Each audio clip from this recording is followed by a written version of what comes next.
I've pushed record again, so here we go. I'm ready. I'm good. I'm good to go. You're good to go? Great. I'm good to go.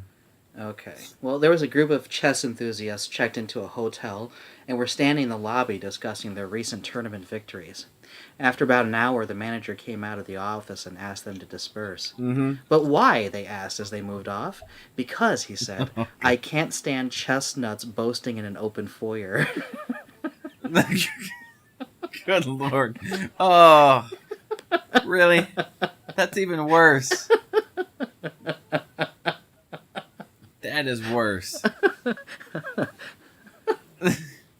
Okay, so welcome back, everyone, to another episode of AppenRoid Talks About Wrestling. I am your hilarious host. I am Rue, and with me is my best friend. This is Archie. I don't know. Hilarious is going overboard a little bit, but you know, okay, but hilarious. You know, that was terrible, dude. That was terrible. You know what it reminds me of? It reminds me. That joke seriously reminds me of this girl that says she recognized me from the vegetarian club, but I'd never met her before. Ah.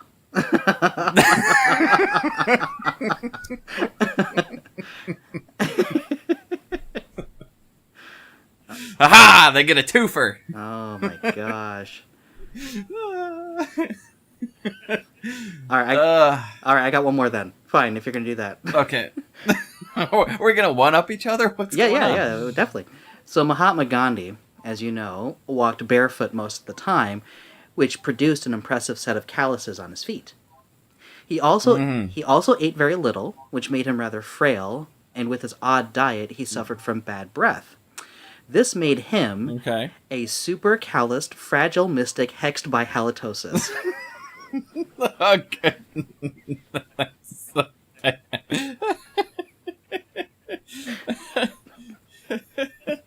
Oh, so a dyslexic man walks into a bra. Ah, very nice. All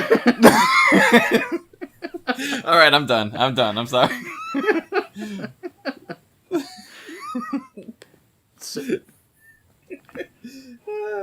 I'm done. All right, we're good. Let's get to wrestling, shall we? Good Lord, we just wasted almost 3 minutes. Yes, because that's what we do. So it is what we do. So there is not actually, surprisingly, not a lot of news that have been happening in the wrestling world this past week and a half, almost 2 weeks now, and right. One of them that I noticed, though, that actually kind of shoots out to me, it came out today, that CM Punk's lawyers are sending a letter to WWE officials over royalties and use of his likeness. Did you hear about this? Yes, I did. I actually read that today, actually, a little bit earlier. And honestly, whatever, it doesn't shock me. It doesn't surprise me at all. Excuse me. I was drinking some Cokes and I had some burps coming. But it really doesn't surprise me at all. And basically, I think what they're saying is they believe it's for his use of likeness and name in the WWE 2K15 video game is what they're believing it to be. Am I correct? Yes, that's exactly what it is. Yep. So I mean, it's I don't know, this whole excuse the expression, but it seems like this is a pissing match between both sides. I mean, I don't know. Why don't they just he's already. All right, he's going to sue WWE. WWE is going to counter sue for breach of contract. Mm-hmm. It's just going to go back and forth, and I just don't understand. I don't understand. If he's owed royalties, that's one thing, but the game hasn't even come out yet for royalties. So I mean, there's that. I mean, if that's what he's suing over, the likeness and his name being used in that game, the game hasn't even come out yet. Mm-hmm. And I'm assuming that they've been working on this game for well over a year and a half now, probably. Who knows? Maybe even 2. who knows how long they've really been working on this game. So CM Punk was under contract when that happened. Knew this game was being made. Had a contract. I'm assuming probably, I don't know, something had to have been included in a contract with 2K to be able to use him per se. Mm-hmm. Except for he never made himself available to do to do the facial scans and the body scans and whatnot. And so, I mean, I don't know. It just seems to me that that he's just being a little bit of a whiner. But I mean, I don't know. That's just my opinion. I mean, I've always liked Punk as a wrestler and as a character, and what he did for the company when he was there. But it just seems like it just sounds like sour grapes now to me. I don't know. What do you think? Well, I kind of get one side of it, which is WWE's side. You know, they had him under contract, and he just left. He didn't actually jump ship. He just left. You know, and exactly. I get it. I get it that maybe he just didn't feel like he was up to it anymore. He's not the first guy to just walk out on the company because he had problems with creative or problems with the way things were going. He's not the first guy to do that. It's just that, you know, I don't know. The way I look at it is that he obviously does not want to be working right now with the WWE. And no, he doesn't. I don't know. I guess I'm a huge fan of Punk. I'm a huge fan of everything that he did in the company. You know, even the stuff that he deemed bad. I just enjoyed watching him. But I'm of the mindset that if someone just does not want an association whatsoever with the company, the best thing for both parties is just to split apart. Do your thing, get it out of the way. You know, my opinion is WWE should just pay him his royalty if he's supposed to be getting royalties. You know, if he's supposed to be getting a head royalties kind of a thing, if that's part of his contract. Pay him his royalties, have it done with, let both sides be split apart. Because the worst thing that you can do is drag something out because you're gonna burn bridges. You're gonna make things, you know, you're gonna make things terrible. You know, and you know, it doesn't look good for both sides. And I'm not saying that WWE should reward him for walking out, but I'm saying that I think the easiest thing to do is just to let it be. Pay him his royalties, pay him whatever, you know, as part of his contract or whatever, and just be over with it. Now, I understand from a WWE business standpoint that sets a bad precedent because, you know, if someone else gets upset and then they quit, you know, they're going to be like, well, you paid CM Punk all of his royalties. You're not paying me any of my royalties. I get that. That's a bad business decision in long term. But sometimes the best thing to do is if someone does not want to do business, just don't do a business with them. Simple as that. Exactly. It's very simple. Exactly. So. Exactly. I understand. You know, and I think the thing that bothers me the most about this whole thing, is that obviously, you know, this is, like I said, it's surrounding the video game that's coming out.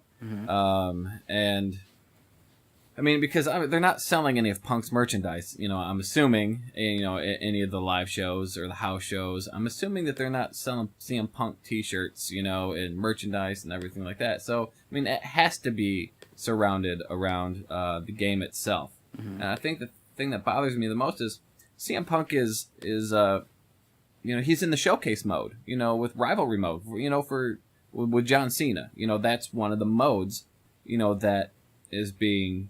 No, so CM Punk knew this. Obviously, he knew that this is what was happening. You know, and he's had to have known this for a very, very long time, since way before he left. You know, that, hey, you know, this is what's happening. This is what, you know, we're using you for this. You know, so for him to know that that's what's going on, and then leaving the company the way he did, and then making a big stink about them using his likeness in the game, it just... To me, that's just the stupidest thing I've ever heard. Because it's like, okay, you knew long time ago that this was being done. You and 2K had said themselves that Punk never made himself available for those scans, for the facial scans, the body scans, and they said that they tried to contact him numerous times to try to do it. They said that they would go to him to do it, and he refused every time. And that's the thing is, I understand that he doesn't want anything to do with WWE, and if he doesn't want to, if he didn't want to be in the game, then, just should have flat out said, I don't want to be in the game, or because if you think about it, some of these wrestlers, some of these legends that have been in these games haven't had a contract with WWE. Their contract was with Ukes or THQ. That's who their contracts were with, not WWE. And so that's who Sting's contract was with at first before he signed with WWE. It was with 2K. And so I don't know. It's fine. You don't want to work with WWE? Fine.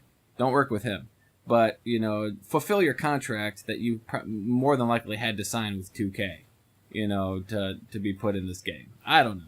That's, I'm not a big legal consultant. I don't know how these things work. But that's just, to me, that's just seems how, in my mind and my brain, it'll work. I could be totally wrong. And I probably am. But that's just how my brain works, and that's the way I think. So, I don't know. No, anyway. I understand, where you're coming from. And you make a very good point, and I agree with you. It's just that the situation has been messy since you left, Oh yeah. And it's just one of those things. Just like it would just be best if everyone just walked away, just put it behind you, completely.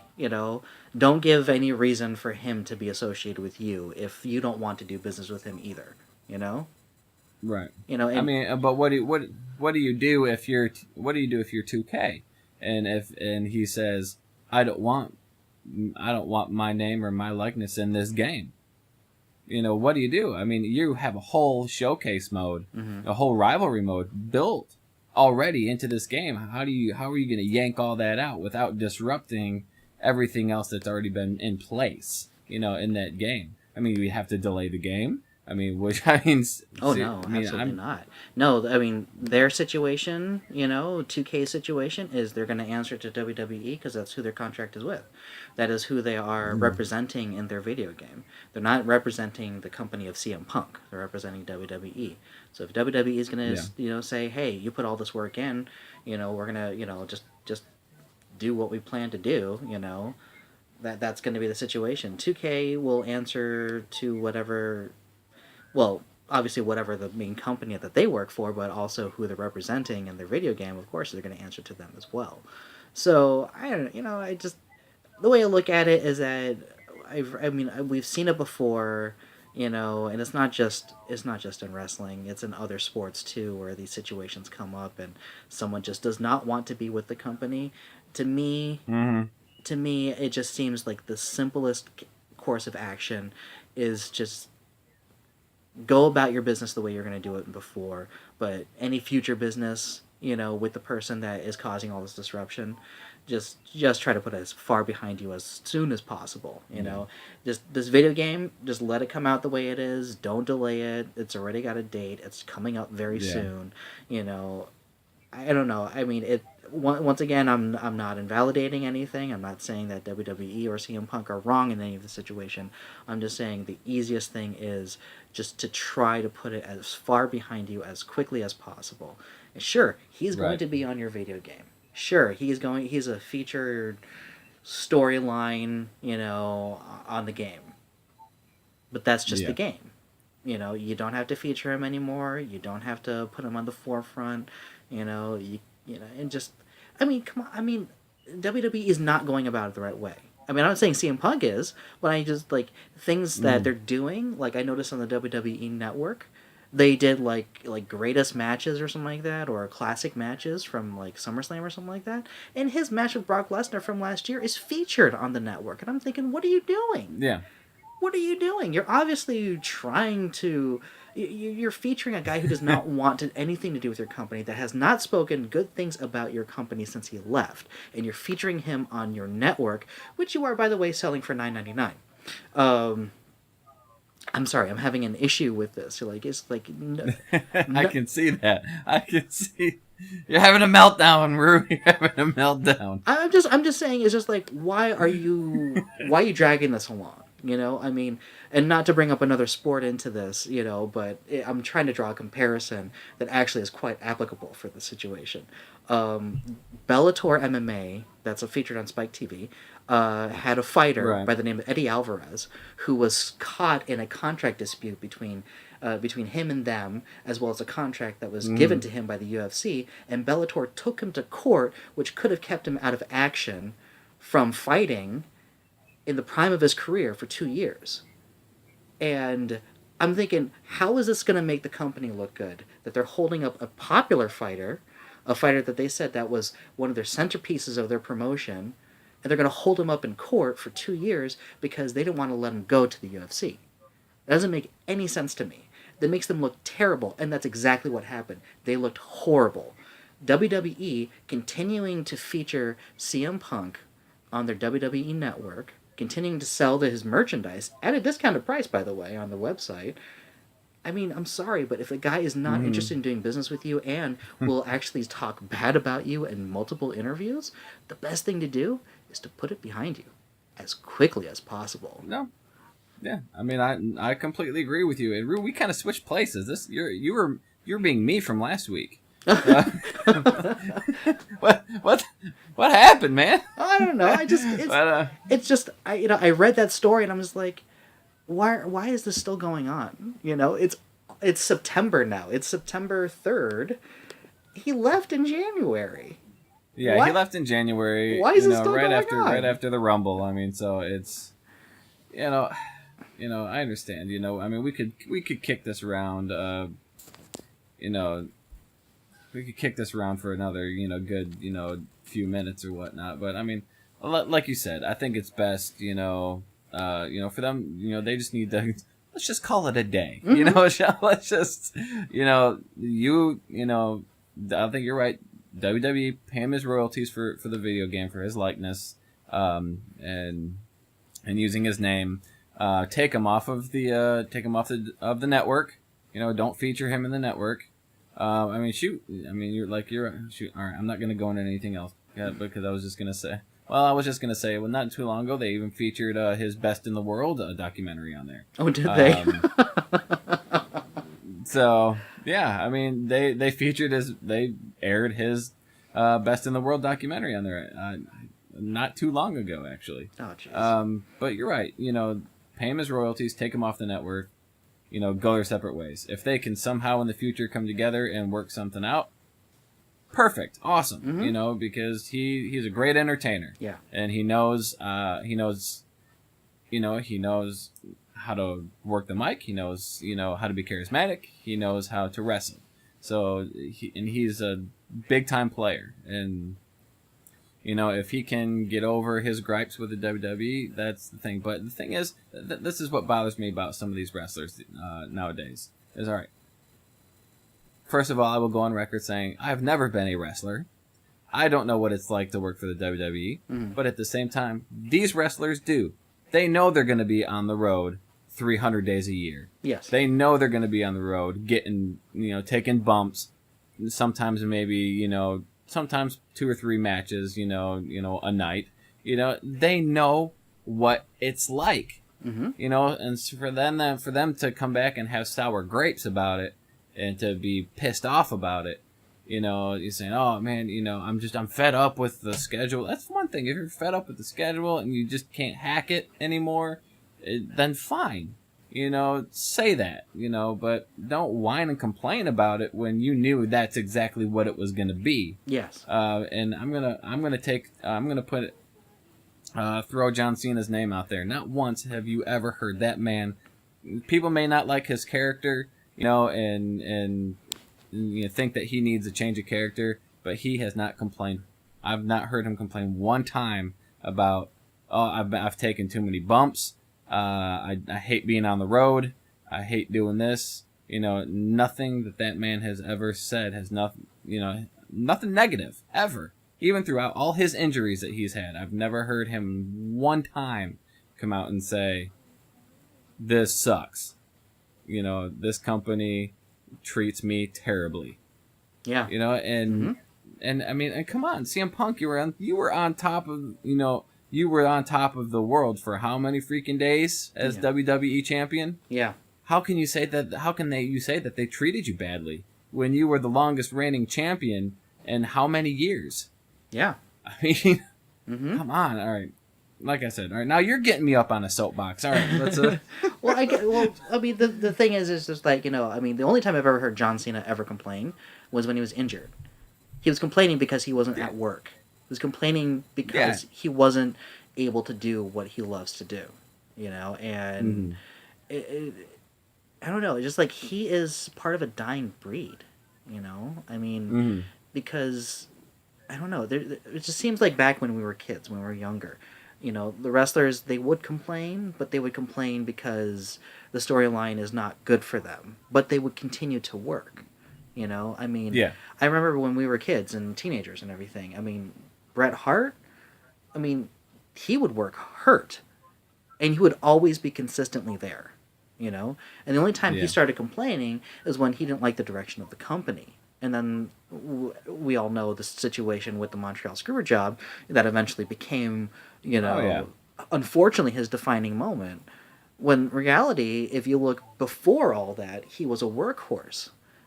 He was always there. He was at every show. It didn't matter if it was if it was a Raw or an Action Zone or if a crappy in-your-house card, he was there. And he was consistently performing, But some of the top stars that we've seen in the past have created some serious issues. I mean, Brock Lesnar, they built the company around him back in 2002, 2004, and then he just ditches the company because he can't handle the road schedule. Triple H didn't like the way his character was being treated. He ended up making a big stink about it, which ended up making him one of the biggest stars because they decided to give him a push after he got, basically put through the ringer with bad storyline after horrible burying matches, I mean, someone like John Cena, is a dying breed, And I mean, and think about it this way too. I mean, even Stone Cold Steve Austin took his ball and went home. Yeah, he did. I mean, but thing about him is he came back later and said, what I did was wrong. Mm-hmm. I don't hear that coming out of what's his name's mouth. It's like, it's just, there's two sides to every story. So. But it's just this whole thing. Just like you said, it just needs to be put to rest. And I don't know. It's a shame. It really is. It's a shame because of the fan base that CM Punk has. And honestly, if I see things keep going down the road that they're going, his fan base is going to dwindle down. Mm-hmm. Because I see more and more people commenting, on, I mean, I go to lordsofpain.net, that's where I like to read a lot of stuff from that website, and I see a lot of comments on there, lately have been people like, okay, I'm a big, huge, especially when the story broke out, about, him suing WWE over his likeness, whatever. And, a lot of them are saying, okay, I've always been a big fan of CM Punk, but this seems like a real douchey move, and it's just like, I just feel like part of me wants to believe that somehow this is all just one big work and it's all good. we're all getting trolled by both CM Punk and the WWE. I mean, something, that's, and if that were the case, then I would jump for joy, but sadly, it's probably not what the case is. It's probably not what's going on. But yes. Anyway, Anyway, moving along. Let's move along. Let's get off this. So the next topic I want to talk about is I actually am having an issue with the WWE network in and of itself. In and of itself. Okay. Boy, this is a very negative podcast. This is Oh, no. I think you'll appreciate what I have to say when I'm having an issue with the WWE network. They've actually upped the number of original programming, like Beyond the Ring. Like they finally put up the Triumph and Tragedy of WCCW. They've been putting up stuff for, like, I think Mr. Perfect and then Roddy Piper. I'm actually really appreciative of that. However, they only have the first half of season 1 of Total Divas on the network. And I'm a little bit confused. They're already on season 3 or 4 right now. And it's just like, I want to keep up,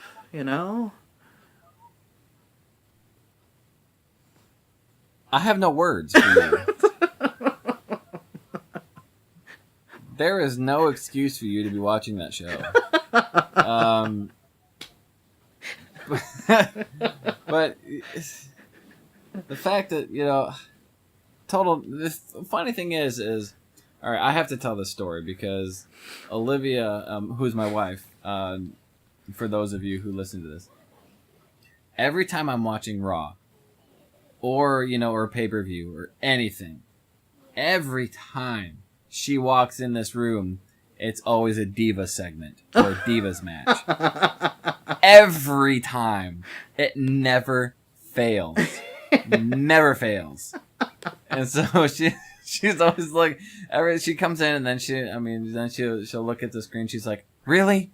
Again? Every time? And I was like, it's not my fault. You walk in the room while scantily clad women are on the screen. It's not my fault. I am not in charge of the programming and when certain matches or segments are brought on the screen. I can't help it. But it's just funny because it happens every time. And she actually knows, I was very impressed with her. She actually knew who the Bella twins were because she sees the commercials for Total Divas. So she knows. She's like, aren't those two the girls from that Divas show or something? I'm like, oh, I'm so proud of you right now. Because she hates wrestling with a passion. I mean, she can't help but make fun of it every time, and she does it just to get under my skin because she knows, like, if she makes fun of it and she knows I hate it when she calls it fake. And I always look at him, always like, it's not fake, it's scripted. And so I have to explain to her, and she's getting better at understanding, that it is a sports entertainment, that they are athletes, that they do put their bodies on the line, they do get injured, and she didn't, and it's only because that she didn't have that knowledge before she met me. She just thought it was just a bunch of, guys in underwear just throwing each other around, and fake punching each other. I mean, that's all she thought it was. It's not an inaccurate,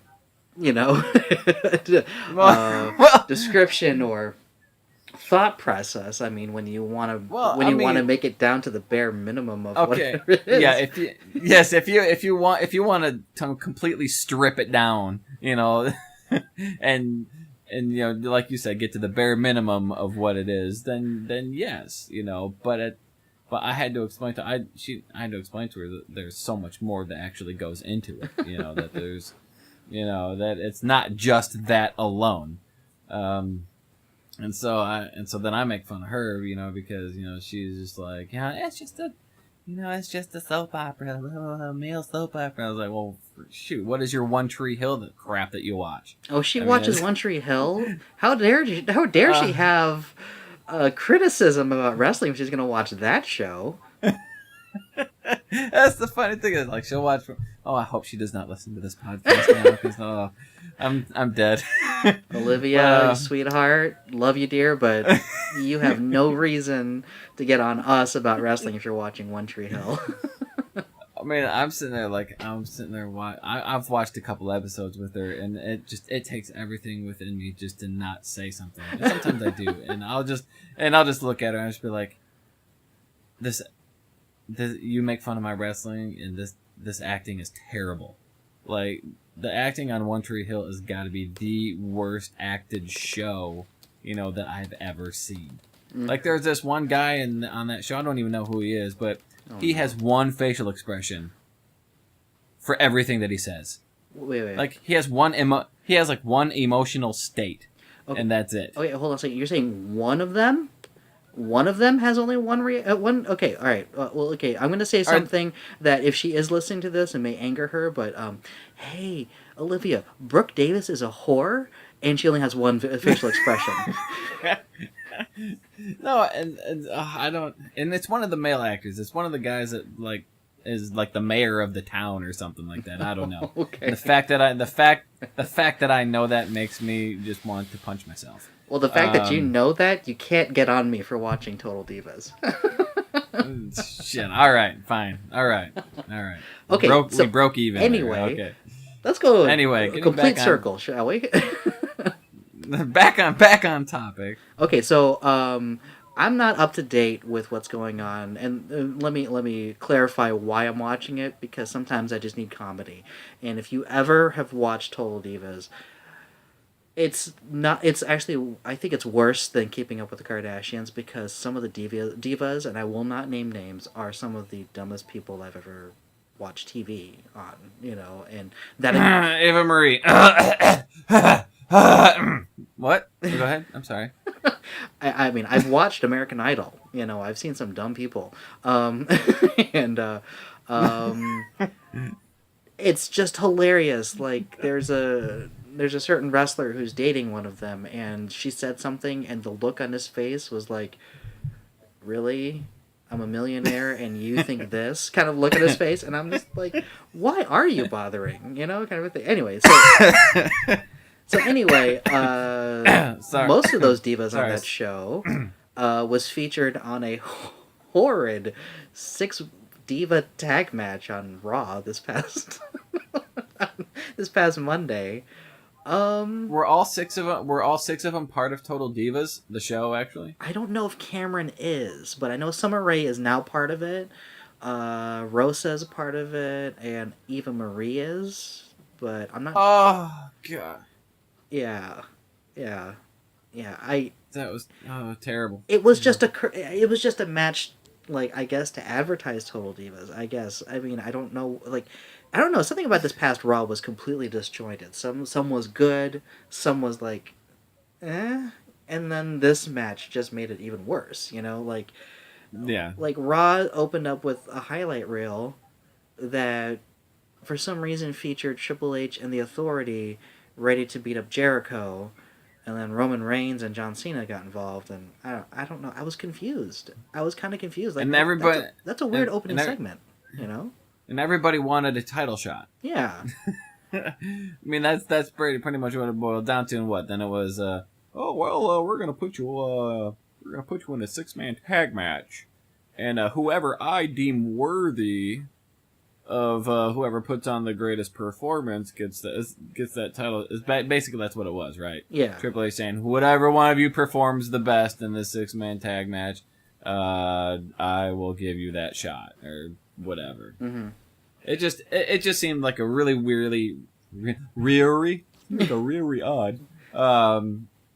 odd way of saying, okay, you're going to be a number 1 contender. Why not put them all in individual matches and have kind of like a tournament style? And the only thing I can think of, especially with that segment, is that there are reports. Now, once again, reports is not really subjective. I mean, you have to look on the inside as to what this report's actually saying. But there are reports coming out that John Cena is actually hurt. He's been working hurt for a long time, and a lot of questions are about like, how much longer does he have? He's been on top for about 10 years now. So the question I'm wondering is, was that a way, because they already announced that John Cena is going to get his rematch at Night of Champions against Brock Lesnar, but is there more to that story that they could say that, well, John Cena wasn't really worthy, so we're going to give it to somebody else. Is that a way to get him off TV for a while? So he doesn't have to work with Brock? I don't know. It seemed kind of strange after they've already announced that John Cena was going to be facing Brock, and then they had that awkward segment to open up Raw, and I'm thinking, we already have a number one contender. We already know who's going to be facing Brock Lesnar. Yeah. We already had that. That was already established. Yeah. It was already established that Night of Champions, Brock Lesnar versus John Cena, the rematch. It was already established. Yeah. And so you're right. It was a very, very odd opening to Raw, saying with all those people saying, and then, all right, we have a number one contender. John Cena has got his rematch clause or whatever it is. Everyone's got a rematch clause these days. Yeah. And then all of a sudden, he's not the number one contender, and now he has to fight for it. Or it was a very weird segment after everything was already established. I mean, they could have come out and said a better way. I would have understood a better way of coming out with that segment. Could have been, Triple H coming out saying something to the fact of, hey, work John Cena's injury stuff into this and say, we don't know if he is physically going to be able to compete, but we're still going to give him that chance. Just in case he's not, let's have a number one contendership thing going on tonight, and John Cena, you can still fight for your spot, but we're not convinced that you're going to be ready. Or something along those lines. It would have made more sense, I guess. It really, really didn't, I mean, I don't know. I don't know where any of that went. And it led to that 6-man tag at the end of Raw, which actually was great. But, I don't know. I don't know. Something about this past Monday's Raw just seems so odd in the way they were telling a story. And I don't know. It felt, I don't know, the whole show seemed a little forced. Yeah. They didn't know. I don't know. For some reason, it just felt like they didn't know what they're doing, and that 6-man tag match at the end really saved the show. I mean. Yeah.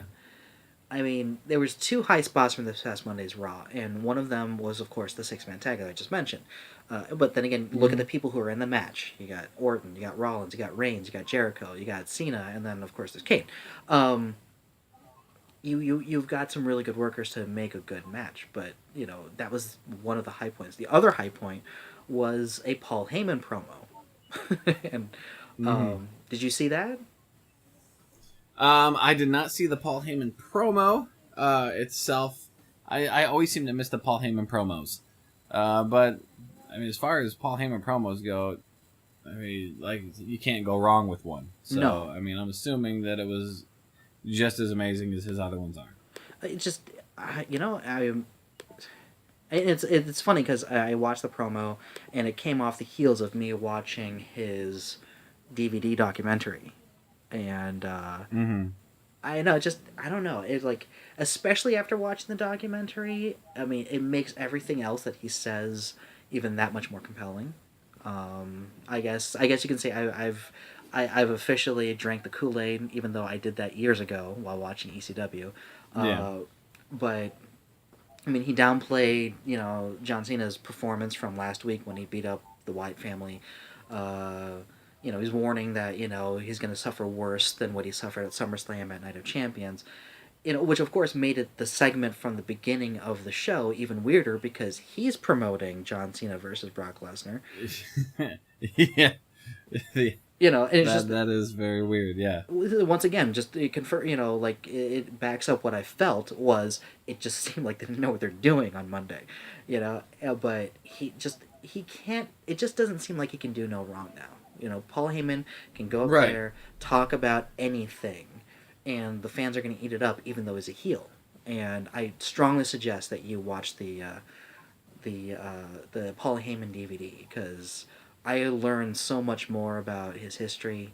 I learned so much more about what he went through, and of course his thought process. And the man really is a genius, and it's a shame that he does not get along with some other geniuses in wrestling, and not just WWE, but in wrestling. I mean, it's a shame because he can learn from as many people as they can learn from him when it comes to making this business better. Well, the thing is, it's what it all comes down to is it's all ego problems. Everyone can't put their ego aside and just say, hey, you're awesome. Let's collectively together, come up with awesome ideas. Mm-hmm. It's got to be like, no, my idea is better than yours. Your idea is crap. That's what it usually boils down to, and it's a shame. But yeah. But I will have to go and watch the Paul Heyman the Paul Heyman DVD. I can't talk tonight. Paul Heyman DVD and whatnot, because I've heard nothing but great things about it, and like I said, I think I said I was going to watch it even last time that we did a podcast. I still haven't gotten a chance haven't gotten around to do it yet, but oh well. It's spectacular. I put it right up there with the CM Punk documentary, as well as the Triumph and Tragedy of World Class Championship Wrestling. Some of their better ones, I put them right up there because you can tell when they do, and this is one of the things that WWE's done really well with doing documentaries about some of their more famous workers, is that they're being honest. They're actually giving you a real honest opinion about how things went in their career or how they felt at the time when this was happening. Yeah. Like Stone Cold's was great, and I don't know, he's just got a compelling story, and it's amazing to see how far he came and how hard he fell and how he came back up. It's a really great story. And just watching Raw, though, I was just like, if Paul Heyman was writing the show would never look the way it did on Monday. Yeah, exactly. Let me kind of piggyback off of like the highlights of Raw, and let me kind of touch a little bit on a continued bright spot that seems to have a really bright future if they keep on going, and that is the continued heel turn of Goldust and Stardust. Oh, I thought you were going to talk about Adam Rose. Okay, yeah, sure.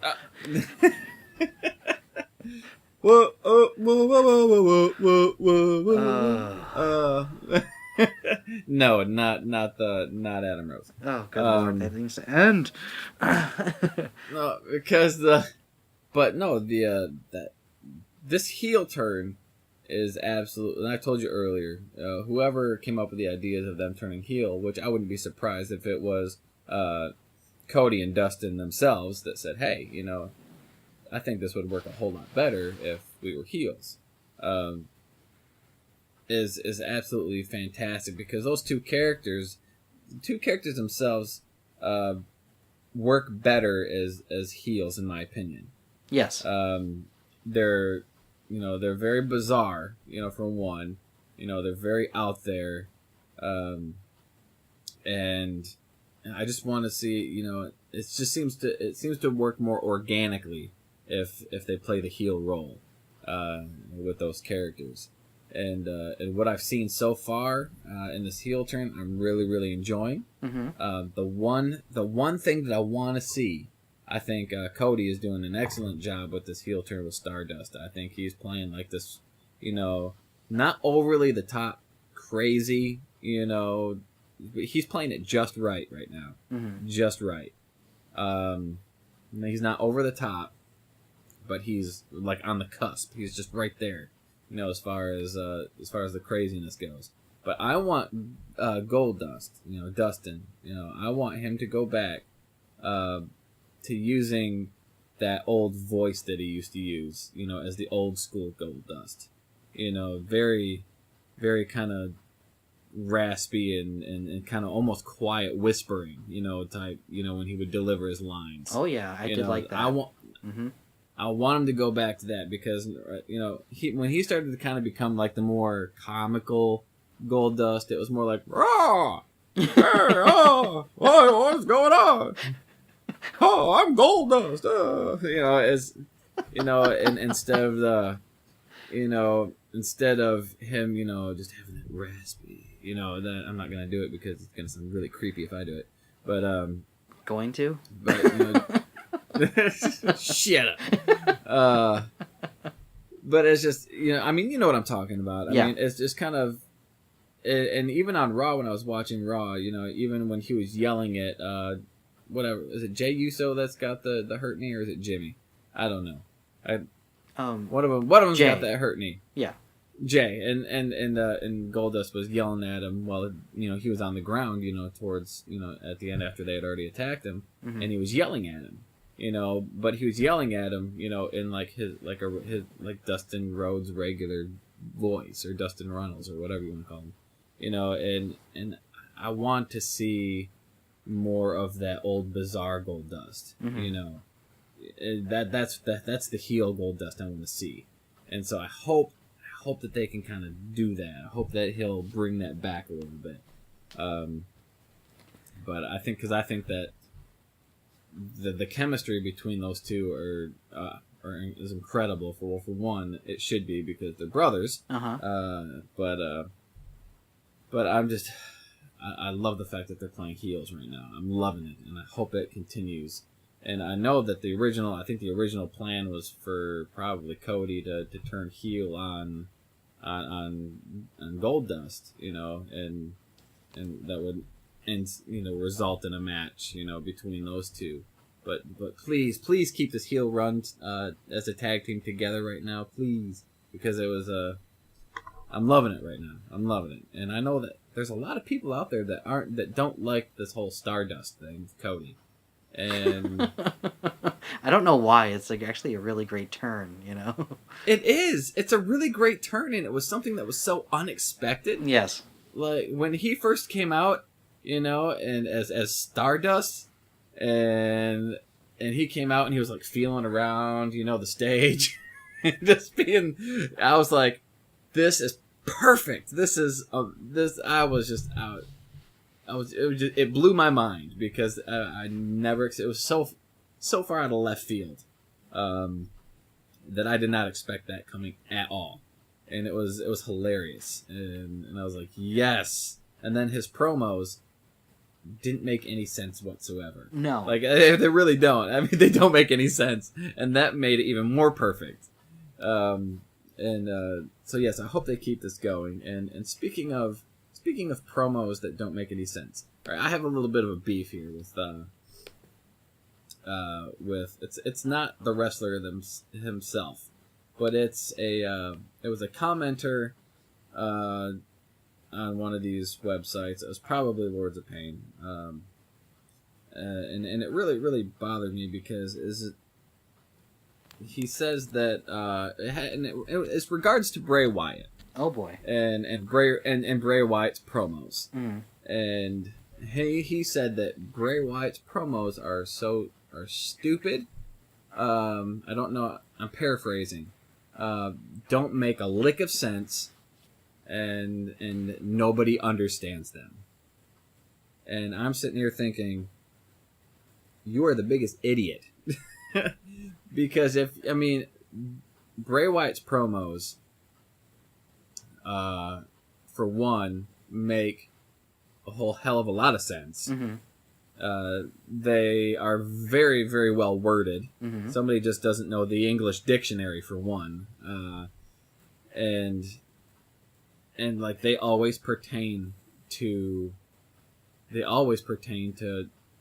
what's happening, and it really bothered me. I don't know if it was just, I just don't know if the modern day wrestling fan just kind of bothers me now, or what, because it was just like how Bray Wyatt's promos to me are perfect. The way he delivers them, the way he says them, the way he words them, is incredible.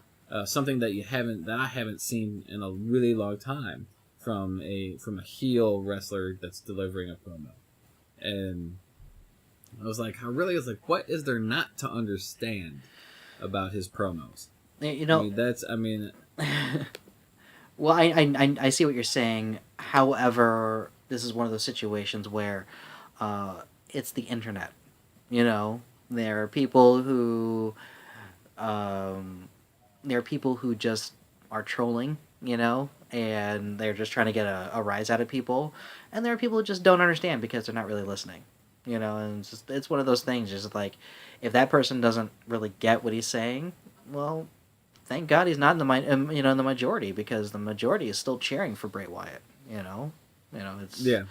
it. It just, I guess it just really, really bothered me. If he was trolling just to, to get a rise out of somebody, congratulations, you succeeded.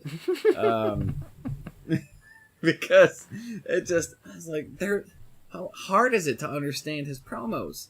They're really not hard to understand. Do they have some, some little kind of undertones, some things like that, Mm-hmm. Maybe, but it's not like so far over. It's not like you're freaking watching Inception or something, and you have to watch it 8 billion times to understand what's going on. I mean, this isn't a Martin Scorsese movie. I mean, it's not M. Night Shyamalan, early days. I mean, come on, it's very... What a twist! Oh, sorry. This isn't The Happening. I mean, come on, it's... This isn't Lady in the Water. I mean, let's... Are you just gonna start naming all the highlights from M. Night's spectacular career? This isn't The Last Airbender. Oh God. This isn't After Earth, Did he do that movie? Did he do After Earth? Oh yeah, and they try to keep it a secret. No, They try to keep that one a secret for a little while, and then everyone, like when the movie came out, it was a high-grossing film, and then within like a week, it went from number 1 to like number 8 or something like that, because everyone was like, "This is such a horrible film," and M. Night directed it, kind of thing. It was so bad. What happened? What happened? I know we're a little bit off topic, but I mean, what's to be expected? What happened to M. Night Shyamalan? Like, the last good movie that I remember watching that I liked, was Signs. Oh God, that was the last one that I liked. Oh God. Well, that will be a discussion for another day, because I hated Signs, but Speaking of Signs, did I tell you that Olivia does a perfect impression of that scene where the alien is holding the kid in the room? And he's like, and the alien, you know what scene I'm talking about? Oh yeah. She does this perfect impression of the alien holding, like, pretending to hold the boy, and she's like, kind of like swaying back and forth. And she's got her hand like all like up, like she's gonna spray that mist into his nose. Oh my God. It is gotta be the most hilarious thing that I've ever seen. Oh my goodness, it makes me laugh so. It's awesome. Anyway, okay, to answer your question, nothing happened to M. Night. I think he's always been this weird and this douchey, I guess. I think he's always been this way. It's just that it's now coming out how bad he is. So that's just me. So that's the thing is, but he made good movies before. I mean, that's the thing. Like he did have some good movies with great twists at the end. Oh, okay. And then so did George Lucas. And then look what happened. Look what he did to the Star Wars new trilogy. Look what he did to Indiana Jones and the Kingdom of the Crystal Skull. Lucas made good films, and then look what happened. Yeah, I guess. But it's just, I don't know. It just seems like. Okay. Well, what was the last Shamalama Ding Dong movie that you liked? Unbreakable. I love that movie. That was a great one too. That's one that Olivia hadn't seen yet, and I'm gonna have to watch that. But, I liked the first half of The Village, and then the second half made me not like it. What I didn't get is the Village. Okay, all right. All right. Welcome to AppenRoid talks about wrestling and other stuff. But this is what I didn't get about the Village. Okay, were there no planes that flew overhead ever? No. I mean, where were they? They explained. Were they in explained no that. fly. How did they explain that? Because it's been so long since I've seen this movie. They explained it that somehow they were able to make it so that way the reserve that they were staying on was restricted airspace, so they couldn't fly directly over. That's stupid. I'm just telling you what was said in the movie. I'm not saying it was a good idea. I know. But I'm just saying, how in the world do they make it restricted airspace? That's what I want to say. Hey, don't fly over here. We have a really old village that we're trying to hide from everybody. But none of us work for the government and have any authority to make this restricted airspace. I mean, that makes no sense. I didn't say it was a good idea. So anyway, in closing... In closing, we're closing this podcast with nothing about wrestling. Oh, actually, this last thing I'm going to say is about wrestling. So, in closing, all right. There was one more segment on Raw that I just want to say the story needs to die because it's not going anywhere. It's the feud between the Bella Twins, and I'm just saying Please, yes. Just stop featuring them on TV. They're not good actresses, and it's not going to be a good wrestling match whenever they do wrestle. That's all I have to say. and nobody cares. No one cares. That's the thing. Nobody cares. Nope. People chanted boring before they even got started with the segment. I mean, that's how you know that it's stupid, and I know why they're doing it. Apparently, they're going to be feuding in season 3 of Total Divas. Oh. But they've already kind of given it away, saying that they're patching up and they're gonna be back together again towards the end of season 3. Oh, okay. So it's just gonna be like so. Spoiler alert: everything's gonna end up okay for those of you who are very, very into this storyline. Yeah. So yeah. Sorry, I just spoiled it all for you. Oh, darn. Oh, poopies. So, I know. Well, on that note, thank you so much for listening. This, we got off topic again, but But it's okay. That's all right. But it's okay. See, that's the thing that I think is that is entertaining about us. Is that we can, talk about wrestling, but we have so many other things that we like to talk about that we can kind of go off on tangents about, but we can still make it interesting and fun. Well, at least I think that anyway. Well, Archie does. I don't. So, he's just trying to speak for both of us, but, Oh, man. Just kidding.